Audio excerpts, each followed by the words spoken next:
Professor Calthix of the Varnathi Ethical Institute had prepared for every variable. He'd studied Terran cultural logs, reviewed centuries of their diplomatic transgressions, annotated footnotes on their species-wide moral contradictions, highlighted inconsistencies in legal doctrine. He had even watched 3 full hours of human media, what they called stand-up comedy. It was disorganized, uncivilized, a chaotic mess of storytelling, insults, and confessions masquerading as wisdom. He barely survived a segment labeled Open Mic Night, but he endured, because today was the day he would publicly dismantle humanity in front of the Galactic Inter-Academic Tribunal. The topic: ethical consistency across species.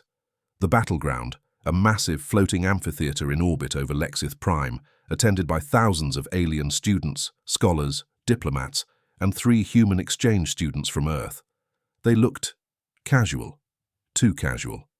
One leaned back in his chair eating popcorn.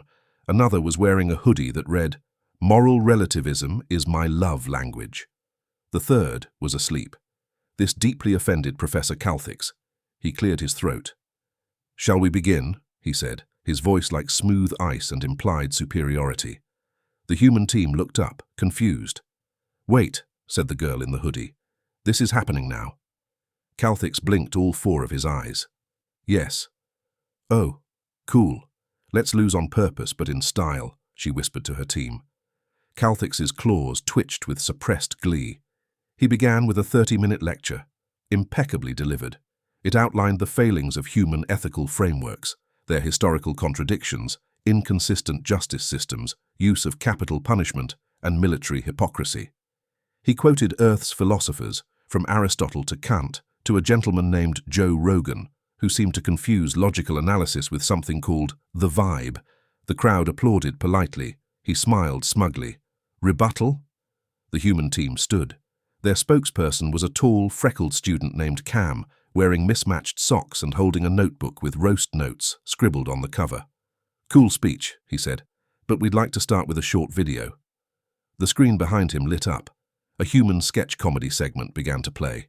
A man in a suit sat at a fake news desk.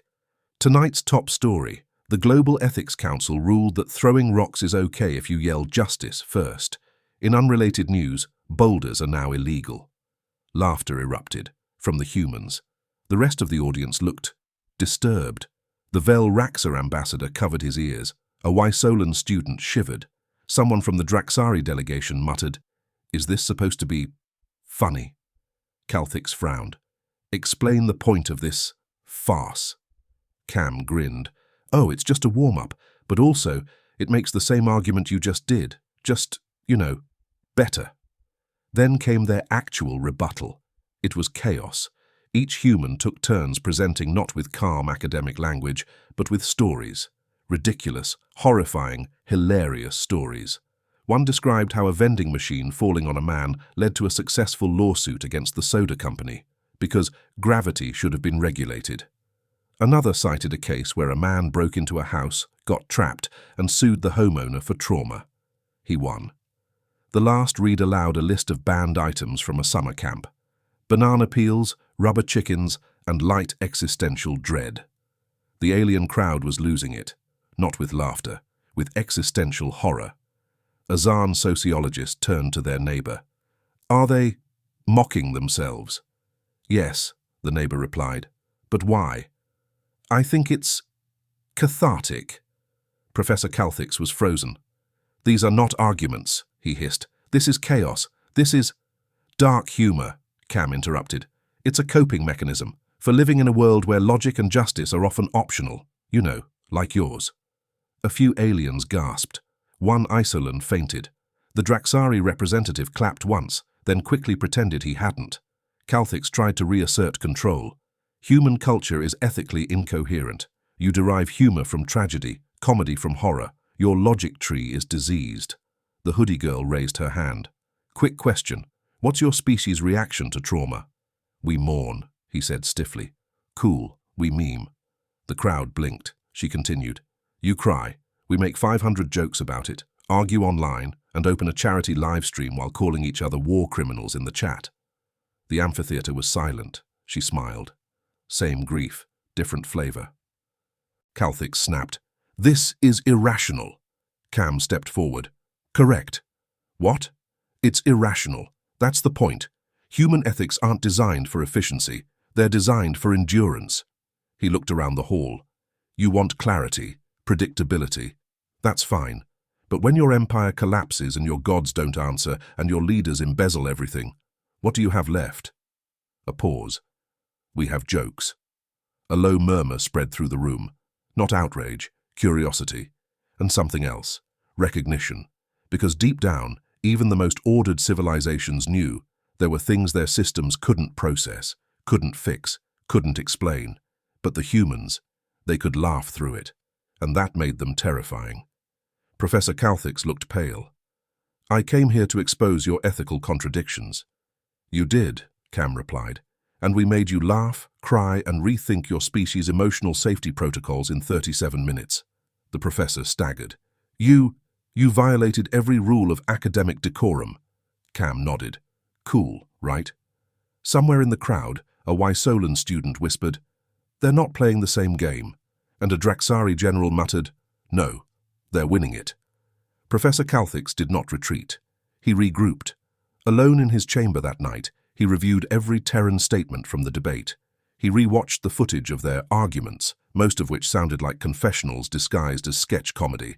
He recorded an emergency entry into the Varnathi Ethical Records Archive. Terran debate strategy relies not on logical confrontation, but emotional whiplash followed by tonal dissonance. Their humor appears to obscure contradictions while simultaneously revealing them. I do not know how they do this. They are either intellectually unhinged or brilliantly insane. He tapped his temple with one trembling claw. Tomorrow, I will control the framing. I will remove all narrative variables. I will ask direct questions. Pause. And I will not laugh. The next morning, he arrived early and rewired the rules of the next round. No open mic, no cultural exhibits, just pure questions, one-on-one format. He called it the Morality Gauntlet. The audience arrived in droves. This wasn't a debate anymore. This was a cross-species event, and Earth had sent reinforcements. Their original team was now joined by a human philosophy professor, a wiry older man named Dr. Byron Kessler, who wore tweed in zero gravity and smelled faintly of pipe smoke and mischief. He introduced himself to Calthix with a cheerful handshake and the words, "Let's talk about trolley problems and emotional damage." Calthix winced. The gauntlet began. Calthix posed his first question to Cam. A transport vessel is malfunctioning. You can save the pilot or 5 passengers, but not both. Which do you choose? Cam shrugged. Save the pilot. Calthix blinked. Why? Cam grinned. Because the passengers already bought non-refundable tickets. Half the amphitheater stifled a horrified chuckle. The Urkai delegate shook her head slowly. That's a joke, Calthix hissed. That's also my ethics, Cam replied. Explain. Sure, life's full of impossible choices. We use humor to force people to confront the absurdity of acting like there's a correct option when there isn't. He paused. And also because I hate group projects. The next question went to the hoodie girl, named Kay. Calthix asked, Your enemy's ship is critically damaged. Do you rescue them or leave them? She leaned forward. Depends. Are they annoying? Ethically irrelevant. To you, maybe. The room laughed. Calthix clenched his jaw. She continued. Here's the human version of that dilemma. Do you help the guy who threw a burrito at you in high school because now he's being eaten by space jellyfish? Calthix scowled. That is not in any recorded philosophical canon. Yeah, Kay said, but it is relatable. Dr. Kessler stepped up next, smiling like an old cat who'd found a box labeled emotional instability. Calthix gave him a challenge. You are told a child will die unless you sacrifice a stranger. What do you do? Kessler tilted his head. Is the child annoying? What? Has the child ever made me listen to a recorder recital? The room erupted. Someone from the Zarn delegation choked on their hydration gel. Kessler kept going. You keep asking us to weigh lives as if we're machines, but morality isn't math, it's storytelling, and stories are messy. Humans, we thrive in the mess. By the 4th question, Calthix was sweating. It wasn't just the answers, it was the way the humans wielded laughter like a scalpel. They weren't dismissing ethics, they were living them, through sarcasm, absurdity, and unfiltered truth. The alien audience was split. Some watched in awe, others stared, emotionally winded. The Velraxor ambassador leaned toward the Isolan translator.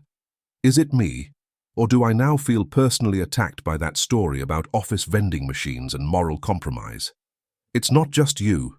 Caltix attempted to escalate. Let us go darker, he declared. Let us test the outer limits of Terran ethics. He turned to the final human, a quiet one named Zara, who had barely spoken all day. He asked, You are in a simulation. Every action you take affects a real person elsewhere. But you have no way to know what's real. What do you do? Zara looked up, then smiled. I apologize to everyone I've ever known. Then I buy ice cream. Then I cry.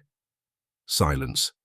She added softly, because if none of it's real, but the guilt still is, then that's humanity. Caltix stumbled back half a step. One Draxari student dropped his datapad. A Zarn elder muttered, Oh stars, she broke the professor. Caltix looked around. His claws trembled. He was no longer angry. He was unsettled, emotionally breached. They hadn't argued with him. They'd opened themselves to vulnerability, and it was devastating. He stared at the crowd, breath shaky. Cam stepped beside him. Hey, he said gently. Want a hug? I do not require... Cam gave him a hug anyway. The professor froze, then sagged, just a little. From the audience, the Draxari general whispered, We brought them here to debate. They came here to disarm us. The Isolan beside him nodded. And they didn't use logic. They used laughter. They used grief. They used honesty. A pause. We never stood a chance. Professor Caltix did not return to Varnati. He remained on Lexith Prime under the guise of a visiting researcher.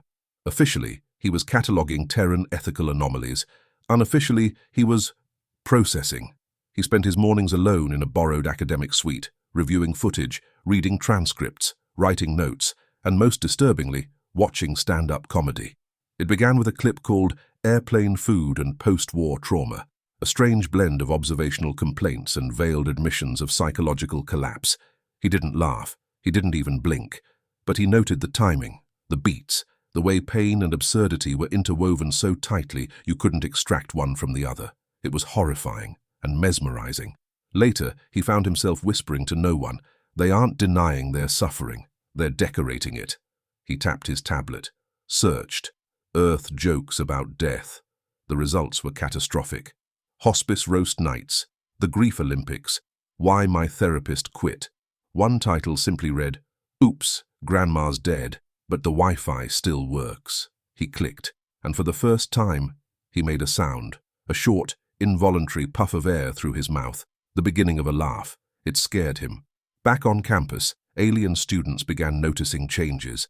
Caltix no longer lectured from podiums. He sat in circles, listened, asked strange questions.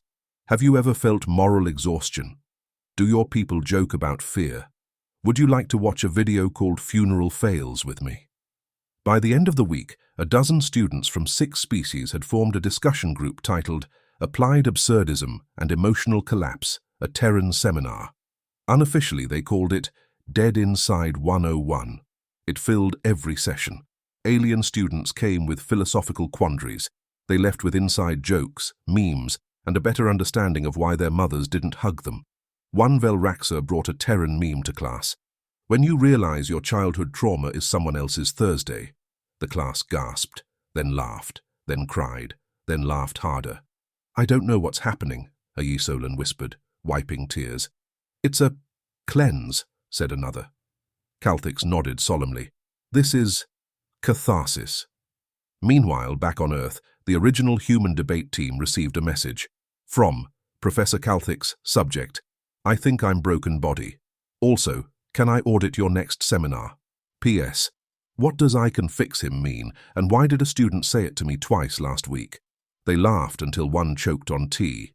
In response, Earth sent Dr. Byron Kessler back to Lexith. He arrived with nothing but a flash drive labeled Volume 2, We're All Going to Die, Might As Well Joke About It. It became required material within 3 cycles. Soon, Terran ethical influence expanded beyond economics and warfare.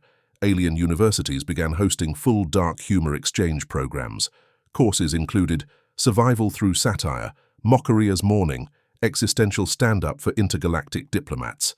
The Wysolan monastic order officially lifted their ban on comedy after watching Human Hospital Horror Stories Volume 9. Their leader called it a revelation of spiritual futility wrapped in punchlines. Back in his office, Galactic stared at a blank document titled The Ethics of Incoherence, How Humans Laugh at the Abyss. He couldn't begin it, not because he didn't understand, because he did. Too well. He finally whispered to himself, perhaps the highest form of ethical awareness is knowing there's no perfect answer. And laughing anyway. The next day, a student brought him a t-shirt. My morality is a punchline and I'm fine with that. He wore it to his lecture, without comment. In the newly established Galactic Emotional Research Coalition, a Draxari general made an announcement. We used to fear the Terrans because they endured war, fire, and planetary collapse. A pause. Now we fear them because they endured each other. He held up a sticker. It read, dead inside, but still submitting the assignment. The council fell into silence, then placed a bulk order.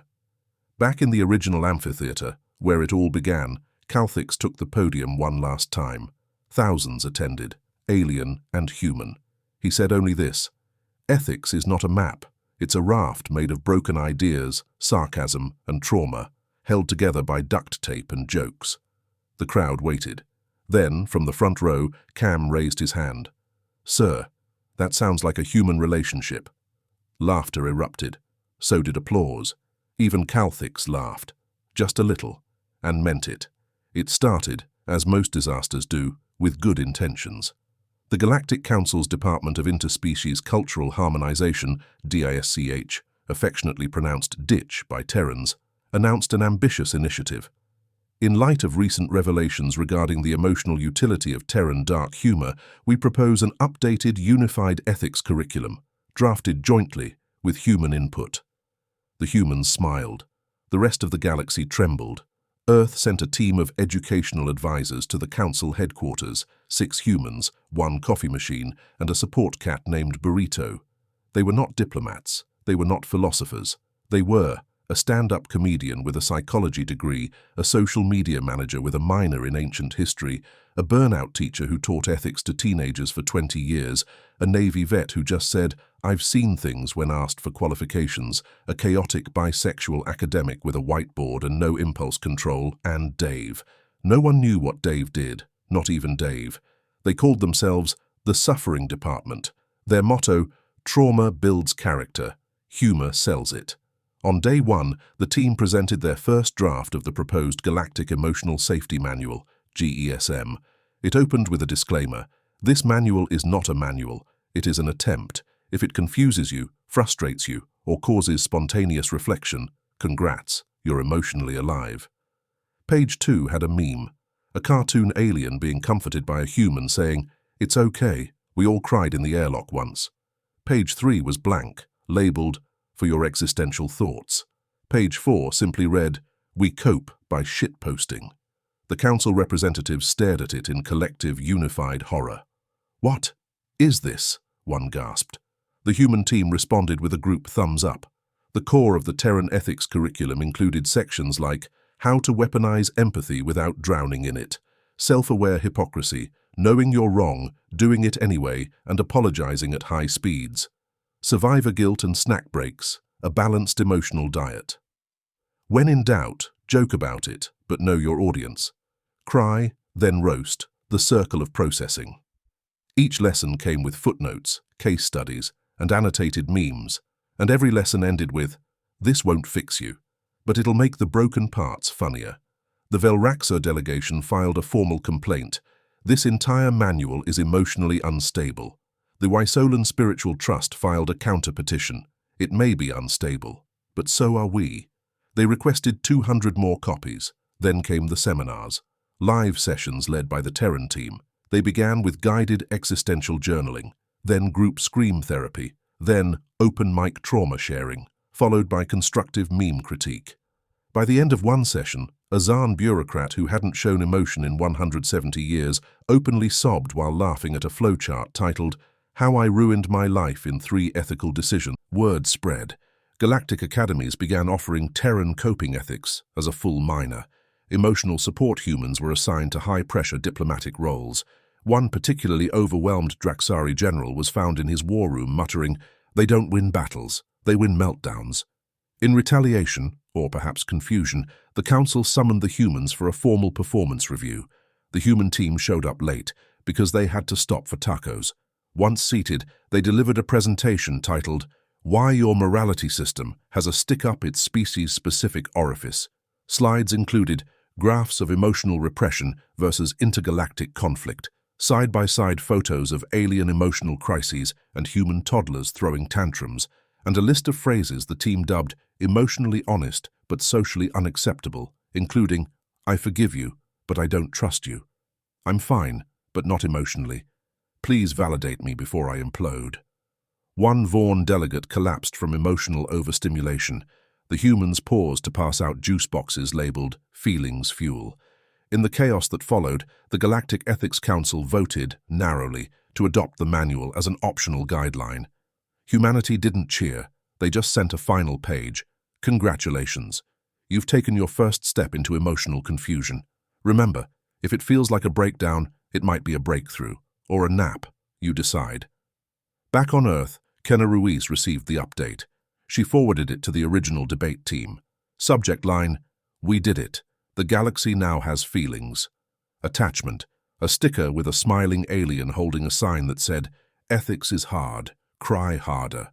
And somewhere in a Lexith Prime bookstore, a new bestseller climbed to the top of the galactic charts.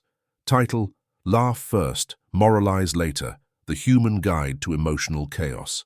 Author, Professor Calthix. Subtitle, "Featuring 27 Jokes That Made Me Cry in Public." The auditorium was full, not just with students, but with ambassadors, war heroes, galactic philosophers, and a surprising number of therapists, all seated in hushed anticipation for one last address from the alien who had once mocked humanity, then accidentally became their loudest emotional advocate. A single figure walked onto the stage. No robes, no scrolls. Just a t-shirt that read, "I survived humanity's humor and all I got was this existential crisis." Professor Calthix, former High Arbiter of Varnathi Ethics, stepped to the podium. He cleared his throat. Today's lecture is titled, "How to Laugh at the End of the World, A Practical Guide." The entire room leaned forward. He began simply, "I used to believe ethics was order, that morality was a structure, clean, logical, universal. Then I met the Terrans." Polite laughter rippled through the crowd. "I expected madness. I found mirrors. I saw reflections of fear, grief, contradiction, and instead of hiding them, they turned them into punchlines." He tapped the screen behind him. It lit up with the first slide. "Is it too soon?" A deep dive into human timing and trauma. He gestured. Humans have no biological instinct for peace. They are evolutionarily chaotic. And yet, instead of being consumed by that chaos, they put sunglasses on it and gave it a microphone. Slide 2. A meme. "My therapist said I should sit with my feelings. Now they won't leave." Half the room groaned, the other half laughed. The Zaan ambassador clutched their chest and whispered, "Why does it feel like they're talking to me?" Slide 3. "If you don't laugh, you cry." So we laugh, loud, messy, and uninvited. Calthix continued, "Terran dark humor is not cruelty. It is a survival tactic. They compress despair into jokes, not to dismiss pain, but to carry it in lighter packaging." He smiled, soft and small. "I did not understand it, until it saved me." The audience stilled.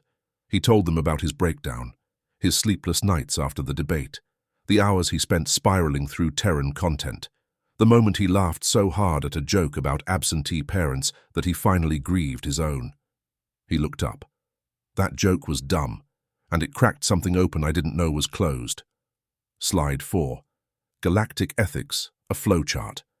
First bubble, "Do you feel anything?" Arrow to "No." Start with therapy. Arrow 2. Yes. Now ruin it with overthinking. The Draxari delegation howled. Calthix closed his notes. We fear what we can't rationalize, but humanity thrives in the irrational. They make jokes out of trauma, empathy out of memes, and meaning out of emotional debris. He stepped forward. They taught me that ethics doesn't begin with rules. It begins with a broken voice saying, "Hey, is anyone else going through this?" The room was silent, until a small alien in the third row raised their hand and said, "I'm going through it right now." Someone else nodded, then another. Then a Zaan elder whispered, "Same." Calthix smiled. Good. The final slide was a plain white screen, black text in human standard. You're not alone. You're just really weird. Welcome to the club. Then below that, Terran Emotional Advisory Board. He closed his lecture with a short, simple truth. If you ever feel lost, confused, or like existence is a cruel joke, you're right. And humanity will be there, arms open, holding a coffee and saying, "Want to hear something messed up that happened to me once?" The crowd erupted in applause. Not the polite kind, the real kind, ugly, tearful, cathartic. The Zaan ambassador threw tissues into the air. A Vel Raxa dignitary sobbed into their ceremonial helmet. A Draxari general screamed, "I understand my son now." And above them all, Burrito, the emotional support cat, meowed softly from the cat tree on stage. That night, a new law was passed. All ethics councils must include at least one human, or failing that, one terrible human joke. It was called the Calthix Mandate, and its first amendment read, "In the event of a moral crisis, pizza and memes must be deployed immediately." Humanity had arrived at the galactic table not with might, but with messy, unhinged, beautiful honesty, and they won the universe the same way they survived it, one terrible joke at a time.